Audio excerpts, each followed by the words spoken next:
नमस्कार, मैं हूं स्पर्श शर्मा और आप देख रहे हैं जनता टीवी। देश का आम बजट पेश हो चुका है। तमाम वर्गों ने इस बजट को अपने अपने हिसाब से लिया, विपक्ष ने इस बजट को अपने हिसाब से लिया और इस आम बजट पर बात करने के लिए हमारे साथ मौजूद हैं हरियाणा के पूर्व वित्त मंत्री और भारतीय जनता पार्टी के वरिष्ठ नेता कैप्टन अभिमन्यु जी। सर, पहला सवाल यही कि आप किस तरीके से जो है इस बजट को देख रहे हैं, क्योंकि बतौर वित्त मंत्री आपके पास अनुभव है। क्या सर इस बजट में आपको खास लगा? देखिए, मैं मानता हूं कि 2021 का जो बजट केंद्रीय वित्त मंत्री निर्मला सीतारमण जी ने प्रस्तुत किया है, 21वीं सदी का 21वें साल का ये जो बजट है, बहुत ही शुभ बजट है और मैं मानता हूं कि एक क्रांतिकारी बजट है और देश के आर्थिक इतिहास में इस बजट को भविष्य में एक मील के पत्थर के तौर पर जाना जाएगा। ठीक उसी प्रकार से जैसे 90 के दशक में कभी आर्थिक उदारीकरण का दौर प्रधानमंत्री नरसिम्हा राव के कार्यकाल में मनमोहन सिंह जी के वित्त मंत्री रहते हुए प्रारंभ हुआ था कि देश की अर्थव्यवस्था को एक प्रकार से बंधनों से मुक्त करने का संकल्प किया गया था। कोरोना काल में, इस संकट की घड़ी में, एक कुल मिलाकर के जो बड़ा संकट का साल था, उसमें भी बेहतरीन आर्थिक प्रबंधन करते हुए और 2021-22 के लिए जो बजट की रूपरेखा वित्त मंत्री जी ने प्रस्तुत की है, मैं समझता हूं कि देश को आर्थिक उन्नति और तरक्की की दृष्टि से एक ऊंची छलांग के लिए यह तैयारी की है। कृषि क्षेत्र से लेकर के, ढांचागत निवेश से लेकर के, इंडस्ट्री उद्योग से लेकर के, शिक्षा और स्वास्थ्य की दृष्टि से, हर दृष्टि से यह भारत को आत्मनिर्भर बनाने के लिए, भारत को फिर से महाशक्ति बनाने के लिए, भारत को विश्व गुरु बनाने के लिए यह बजट अपनी बहुत महत्वपूर्ण भूमिका निभाने वाला है। सर, जिस तरीके से हर बजट से आम व्यक्ति को जो है उम्मीद रहती है कि कुछ टैक्स में जो है राहत दी जाएगी। हालांकि कोरोना काल चल रहा था, परिस्थितियां जो थी वो विपरीत थी, आर्थिक हालात जो थे वो ठीक नहीं थे। उसके बावजूद जो है किसी भी टैक्स को जो है छेड़ा नहीं गया है। एक्सपर्ट्स कह रहे हैं कि जो साहसिक कदम है वो कहीं ना कहीं जो है इस बजट के माध्यम से उठाया गया है। वास्तव में बहुत ही एक साहसिक बजट निर्मला सीतारमण जी ने प्रस्तुत किया है और जो नरेंद्र भाई मोदी जी देश के प्रधानमंत्री के तौर पर जिस प्रकार के भारत का निर्माण करना चाहते हैं, भारत का स्वप्न का और संकल्प लेकर के नरेंद्र भाई मोदी जी चले हैं, जो पिछले 5-6 वर्षों में आमूलचूल परिवर्तन देश की अर्थव्यवस्था में किए गए हैं। टैक्स व्यवस्था में एक भारी परिवर्तन हुआ, ऐतिहासिक परिवर्तन हुआ।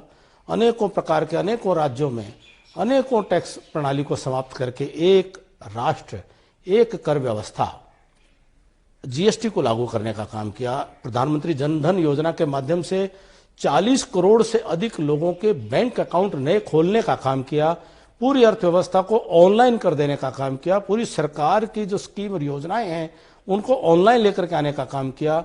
डीमोनेटाइजेशन करके इकोनॉमी को एक प्रकार से उसको साफ सुथरा करने का जो प्रयास पिछले सालों में हुए, भारत को अंतर्राष्ट्रीय स्तर पर ईज ऑफ डूइंग बिजनेस की रैंकिंग में बड़ी छलांग मोदी जी के नेतृत्व में लगाने में जो कामयाबी मिली है, उस जो नींव रखी गई है 5-6 सालों में, इस नींव से एक नया बड़ा एक ऊंची छलांग इस बजट के जो प्रस्ताव है उनके माध्यम से मैं समझता हूं कि देश की अर्थव्यवस्था लगाएगी और बहुत बड़ा एक ये पायदान साबित होगा जहां से देश आर्थिक उन्नति के मार्ग पर आगे बढ़ेगा। सर, इसके साथ साथ जिस तरीके से कोरोना काल चल रहा था, हेल्थ बजट में जो है इस बार काफी जो इजाफा है वो किया गया। इसके साथ साथ इंफ्रास्ट्रक्चर की बात करें, उसके बजट में भी जो अलॉटमेंट थी वो जो है ज्यादा की गई है। लेकिन विपक्ष इसको लेकर यह सवाल भी उठाता है कि आपने इतनी राशि बढ़ा दी, अच्छा लग रहा है कि इतनी राशि बढ़ाई गई है, लेकिन इसके लिए जो पैसा है वो कहां से आएगा? देखिए, बजट के जब डॉक्यूमेंट पढ़ते हैं तो इसमें तो हर कैसे रेवेन्यू आएगा और कहाँ का इस्तेमाल होगा, यही तो बजट है। तो जो सवाल पूछने वाले, मेरा उनको ये सुझाव है कि वो खर्च का उन्होंने तो ब्यौरा दिया है, साथ साथ उन्होंने आय का ब्यौरा भी दिया है, उसको भी देखें। फिस्कल डेफिसिट को कंट्रोल करने का एक रोड मैप भी दिया है। ये जो 1 साल है कोरोना काल का, ये 100 सालों में एक ऐसी दुर्घटना वाला साल है जो 100 सालों में कभी कभी होती है। तो और उसके एक बड़े झटके को बर्दाश्त करने के बाद और अर्थव्यवस्था में गिरावट के बाद भी कोई नया कर का प्रस्ताव न देना, उसके विपरीत जो हमारे 75 वर्ष से अधिक के जो सीनियर सिटीजन्स हैं उनको एक प्रकार का राहत देने का जो साहसिक फैसला है, ये कहीं ना कहीं अर्थव्यवस्था की मजबूती के संकेत देता है और नीति निर्धारकों का अर्थव्यवस्था की मजबूती पर विश्वास का संकेत भी देता है। तो मुझे पूरा विश्वास है कि जो जो प्रावधान किए गए हैं उन प्रावधानों को, उन खर्च को पूरा करने के लिए आय की व्यवस्था भी इसी बजट में पर्याप्त की गई है और फिस्कल डेफिसिट का भी एक टारगेट रखा गया है कि कोरोना की वजह से जो फिस्कल डेफिसिट हो गया है उसको एक साल में तो उसको कम नहीं किया जा सकता, उसको 5 साल का एक रोड मैप बना दिया गया है ताकि भारत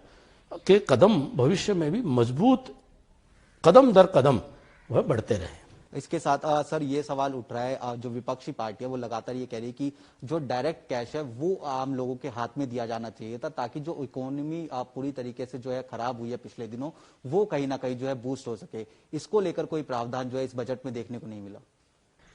देखिए, यही तो मोदी जी के नेतृत्व की खूबसूरती है कि जो विपक्ष पार्टी के नेता, स्वर्गीय नेता, उनके पूर्व प्रधानमंत्री राजीव गांधी जी कहा करते थे कि 100 रुपये सरकार भेजती है और 15 पैसे भी नागरिक को नहीं मिलते हैं। ये बहुत ही गंभीर बात थी, गंभीर टिप्पणी थी। कांग्रेस की जो अर्थव्यवस्था से संबंध में जो नीतियां थी उस पर एक बहुत ही ये शोचनीय टिप्पणी तत्कालीन स्वर्गीय प्रधानमंत्री जी ने की थी। आज मोदी जी ने डायरेक्ट बेनिफिट ट्रांसफर का जो मॉडल अपनाया है, तमाम प्रकार की बीच की सारी व्यवस्थाओं को समाप्त करके इस कोरोना काल में 75 करोड़ लोगों को सीधे उनके खातों में लाभ पहुंचाने का काम किया।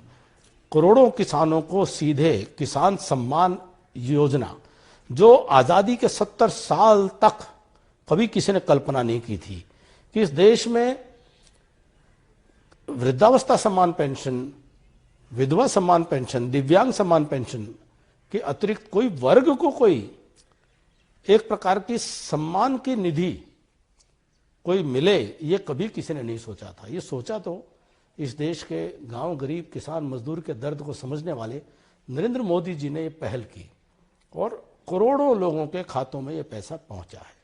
तो उनकी स्वयं की योजना है कि अब एक राष्ट्र एक राशन की व्यवस्था कि सब कुछ ऑनलाइन हो, राशन भी सीधा व्यक्ति को ऑनलाइन पद्धति से मिल जाए। तो मोदी जी तो इस दिशा में देश को आगे लेकर के जा रहे हैं और कहीं ना कहीं विपक्ष के लोगों को ये बात जरूर चुभती होगी कि इतने साल राज करते हुए उन्होंने कभी ऐसे काम क्यों नहीं किए जिसके कारण से आज मोदी जी को बिहार जैसे प्रांत में नारी शक्ति का इतना बड़ा आशीर्वाद मिला कि एक चुनाव जिसको सब इस प्रकार से मान के चलते थे कि वो विपरीत धारा बह रही है, लेकिन मातृशक्ति को जो सीधे उनके घर में जो सरकार, केंद्र सरकार की तरफ से सहयोग मिला था, मातृशक्ति ने अपना आशीर्वाद नरेंद्र भाई मोदी जी को बिहार के चुनाव में दिया। ये पर्याप्त प्रमाण है कि विपक्ष कुछ भी अनर्गल बयानबाजी करता रहे, जनता तक सीधे बजट के प्रावधानों का लाभ पहुंचा है और पहुंचाने में ये सरकार कामयाब होगी। सर मैं एक सवाल और पूछूं विपक्ष का, फिर उसके बाद जो कृषि क्षेत्र को लेकर जो अलॉटमेंट की गई उसको बात करेंगे। विपक्ष सर ये भी कह रहे हैं कि अब चूंकि चुनाव आने वाले, असम की बात करें, बंगाल की बात करें या फिर तमिलनाडु की बात करें, उनको लेकर जो है बार बार बजट में जो है ये कहा गया कि इंफ्रास्ट्रक्चर जो है यहाँ पर बढ़ाया जाएगा। इसके साथ साथ जो कंपनियां हैं उनको बेचने की बात जो है की गई है, BPCL, कॉनकोर, उनको किस तरीके से देख रहे हैं? देखिए, क्या विपक्ष ये कहना चाहता है कि बंगाल में विकास नहीं होना चाहिए, आसाम में विकास नहीं होना चाहिए, तमिलनाडु के लिए योजनाएं नहीं बनाई जानी चाहिए केवल इसलिए कि वहां पर ये 5वां वर्ष है? अब जैसे जैसे योजनाएं आगे बढ़ती हैं, जैसे जैसे योजनाओं के प्रस्ताव आगे बढ़ते हैं, उनकी घोषणाएं की जाती हैं, तो विपक्ष हमेशा गेद दृष्टि से ये राजनीतिक निर्णय करता आया है। मोदी जी ने पूरे देश में विकास के काम किए हैं और ये बजट पूरे देश का है। विपक्ष केवल कुछ ही राज्यों को ना देखे, खिसियानी बिल्ली खंबा नोचे, हार सामने देख करके, और वो पहले ही बौखला करके इस प्रकार की बयानबाजी का सहारा ले रहे हैं। एमएसपी की बात करें, इस बजट में एमएसपी को लेकर यह कहा गया कि 1.5 गुना तक जो है एमएसपी बढ़ा दी गई है। किसान आंदोलन इस बीच दिल्ली की अलग अलग सीमाओं पर जो है चलता हुआ नजर आ रहा है। बजट में यह भी कहा गया कि एपीएमसी जो है उसको मजबूत किया जाएगा, एमएसपी को जो है सशक्त किया जाएगा। आप किस तरीके से इन सब चीजों को देख रहे हैं किसान आंदोलन के बीच में? देखिए, वित्त मंत्री निर्मला सीतारमण जी ने बड़ी गंभीरता से सरकार की, नरेंद्र भाई मोदी जी, हमारे देश के प्रधानमंत्री जी की नीयत और नीति को स्पष्ट किया है कि एमएसपी को लेकर के किसी भी प्रकार का जो दुष्प्रचार किया जा रहा है, कम से कम उसको उस एक प्रकार से निराधार साबित करने का प्रयास किया है और एक विश्वास दिलाने का काम किया है कि बजट के प्रावधानों से संकेत दिया है कि किसी भी प्रकार की खरीदी में कोई कमी नहीं आने दी जाएगी। और मैं समझता हूं कि एक अच्छा संकेत है और निश्चित तौर पर ये इस संकेत को सब लोग सकारात्मक तौर पर देखेंगे। सर, इसके साथ में जो कृषि सेस लगाया गया है पेट्रोल पदार्थों पर, डीजल की बात करें, उसमें जो है इजाफा कहीं ना कहीं देखने को मिलेगा। हालांकि जो दूसरे तरीके के टैक्स थे वो जो है हटा दिए गए ताकि जो पेट्रोल और डीजल की कीमतें थी वहीं कहीं वहीं रहे। लेकिन इसका पॉजिटिव असर ये भी देखने को मिल रहा है कि जो किसान भाई हैं, जो किसानी से जुड़ा हुआ क्षेत्र है, उसको जो है आने वाले समय में इन तमाम चीजों का फायदा कहीं ना कहीं होते हुए देखने को मिलेगा। इन सब चीजों को आप किस तरीके से देख रहे हैं? देखिए, बहुत ही सकारात्मक ये पहल की गई है कि 1 रुपया भी, 1 पैसा भी आम आदमी पर नया बोझ नहीं डाला।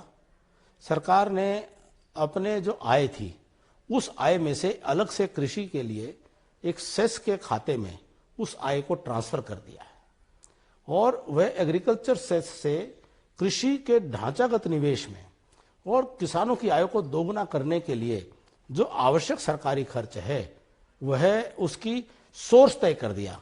आपने प्रारंभ में सवाल पूछा था कि विपक्ष ने सराहा कि प्रावधान तो बहुत अच्छे किए हैं लेकिन पैसा कहां से आएगा, तो ये पैसा, ये कृषि सेस जो लगाया है ये सीधा कृषि के लिए इसका खर्च होगा। अब इसमें फायदा ये होगा कि एग्रीकल्चर के स्पेंडिंग के लिए इधर उधर बजट के प्रावधानों की आवश्यकता नहीं पड़ेगी।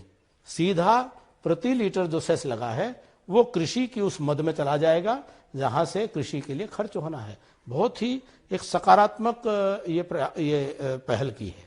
सर, अंतिम 2 प्रश्न पूछूंगा। किसान आंदोलन चल रहा है दिल्ली के तमाम आसपास की सीमाओं पर। पिछले दिनों लगातार बातचीत चल रही थी केंद्र सरकार के साथ में, हालांकि वो बातचीत जो है अभी डेडलॉक पर पहुंच चुकी है।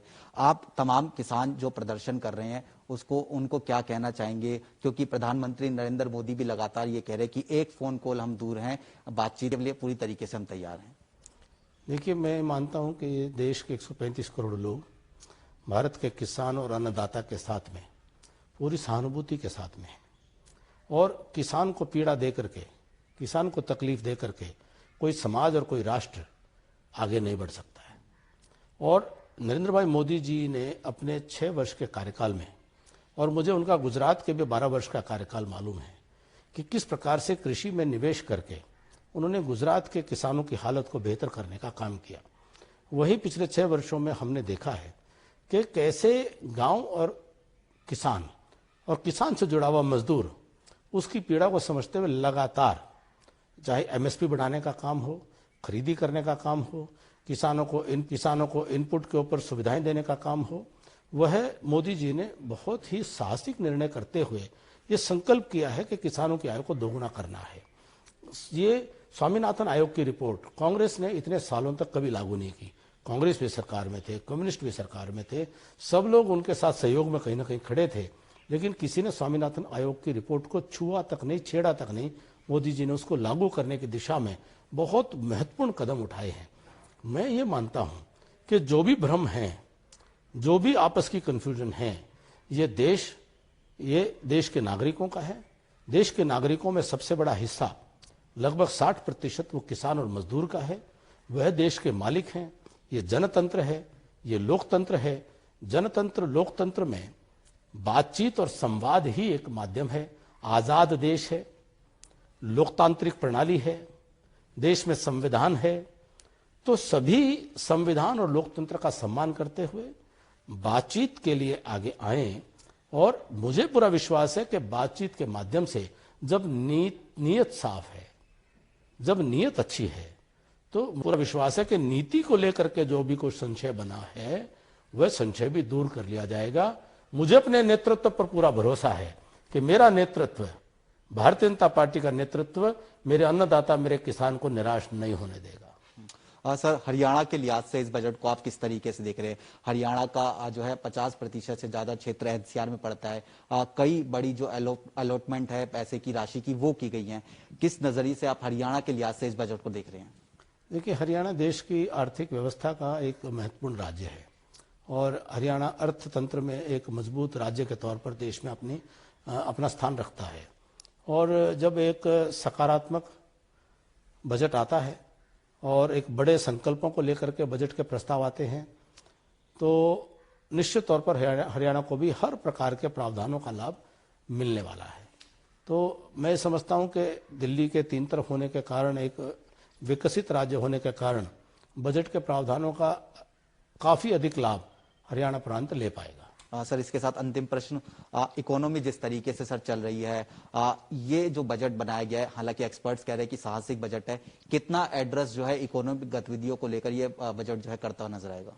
देखिए, बहुत ही अच्छा बजट मैं मानता हूं और बहुत संतुलित। पिछले 1 साल के अंदर लगातार प्रतिदिन जो भारत की जो अर्थव्यवस्था से जुड़ी हुई जो हमारी संस्थाएं हैं, संवैधानिक संस्थाएं, भले ही रिजर्व बैंक ऑफ इंडिया हो या हमारी भारत सरकार हो और हमारी पूरी बैंकिंग व्यवस्था हो, सबने बड़ा पूरे कोरोना के संकट को एक एक दिन फूंक फूंक कर कदम रखते हुए इस देश को आर्थिक अंधकार में डूबने से बचाने का काम किया है। मैं साधुवाद देता हूं मोदी जी के नेतृत्व को कि हर पल हर क्षण, पिछले 1 साल लगभग हो गया है कोरोना के संकट को बने, मोदी जी ने रात दिन देश की चिंता में बिताया है, रात दिन देश को संभालने का काम किया है और उसका परिणाम यह हुआ है कि जहां दुनिया की अर्थव्यवस्थाएं वो धड़ाम से गिर रही हैं, वहीं भारत में आज एक नया आत्मविश्वास बना है। आज एक वी शेप रिकवरी, इसको इकोनॉमिक भाषा में कहते हैं कि अगर यहां था और यहां गिरा तो यहां गिरा नहीं रहेगा, वो वी शेप रिकवर करेगा। वो आज रिकवरी देश में देखने की संभावनाएं बन चुकी हैं। हर प्रकार पावर की कंजम्पशन देश में ऐतिहासिक ऊंचाई पर है, स्टॉक मार्केट ऐतिहासिक ऊंचाइयों पर है और जो जीएसटी कलेक्शन है वो ऐतिहासिक ऊंचाई पर है। तो देश एक नए आत्मविश्वास के साथ आगे बढ़ने वाला है। चलिए सर, बहुत बहुत शुक्रिया जनता टीवी से बात करने के लिए। तो ये जी सर, ये हरियाणा के पूर्व वित्त मंत्री कैप्टन अभिमन्यु थे और हमसे लगातार खास बातचीत कर रहे थे बजट को लेकर। उसके साथ साथ फार्मर एजिटेशन जिस तरीके से दिल्ली के आसपास के क्षेत्रों में चल रहा है, उन मुद्दों को लेकर भी तमाम जो है राय हरियाणा के पूर्व वित्त मंत्री कैप्टन अभिमन्यु ने जनता टीवी पर रखी। कैमरामैन अनिल के साथ स्पर्श शर्मा, जनता टीवी, दिल्ली।